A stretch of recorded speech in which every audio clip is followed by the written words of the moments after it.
रानीखेत दोराहट विधानसभा में जहां भाजपा व कांग्रेस के प्रत्याशी अपना नामांकन करा चुके हैं, वहीं क्षेत्रीय पार्टी यूकेडी के प्रत्याशी पुष्पेश त्रिपाठी ने भी आज अपने समर्थकों के साथ रानीखेत तहसील में पहुंचकर नामांकन कराया।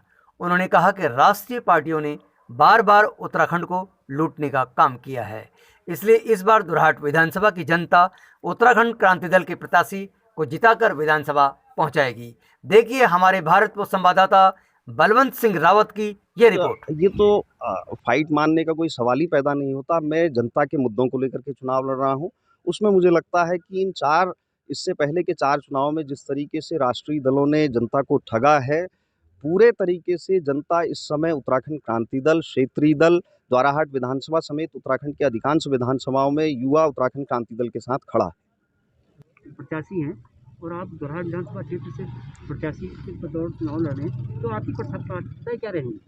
देखिए, उत्तराखंड की 5वीं विधानसभा के लिए आम चुनाव होने जा रहे हैं और अब तक जो 4 विधानसभाएं हमारी गठित हुई हैं, उसमें भाजपा और कांग्रेस बारी-बारी से 2-2 बार यहाँ पर उनकी सरकारें रही हैं।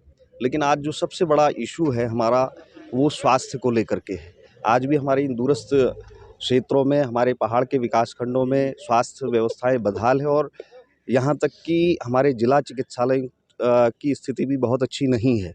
तो जो सबसे बड़ा मुद्दा हम लोगों का विधानसभा में को लेकर के भी है और पूरे पहाड़ को लेकर के है, बदहाल स्वास्थ्य व्यवस्थाओं को बेहतर तरीके से संचालित करने के लिए मेरा संघर्ष लगातार रहेगा। दूसरा, इन 20 वर्षों में जो आज पूरे उत्तराखंड की खेती किसानी पूरे तरीके से चौपट हो चुकी है जंगली जानवरों की वजह से, और ये हमारा दुर्भाग्य है कि अब तक हमारी सरकारों का ध्यान इस तरफ नहीं गया है। जंगली जानवरों से बचाव का दूसरा सबसे बड़ा मुद्दा हमारा है। और तीसरा, जो जिसको लेकर के इस राज्य की लड़ाई को लड़ा गया था, उसमें पहाड़ का पानी और पहाड़ की जवानी कभी पहाड़ के काम नहीं आया, रोज़गार का इशू।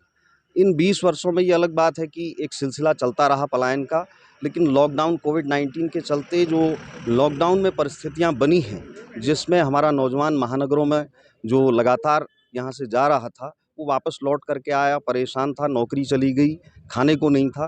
तो उसने ये देखा कि हमारे गांव ही हर चीज़ में सबसे ज़्यादा सुरक्षित हैं, चाहे वो सामाजिक सुरक्षा हो, वो स्वास्थ्य सुरक्षा हो, वो खाद्य सुरक्षा हो। तो गाँव को विकास के केंद्र में लाने की जो मुहिम राज्य आंदोलन के दौर से थी, उस मुहिम को तेज़ी से अब इस 5वीं विधानसभा के चुनाव में प्रमुखता के साथ उठाना और उसके समाधान के लिए प्रयास करना, ये तीसरा प्रमुख मुद्दा रहेगा।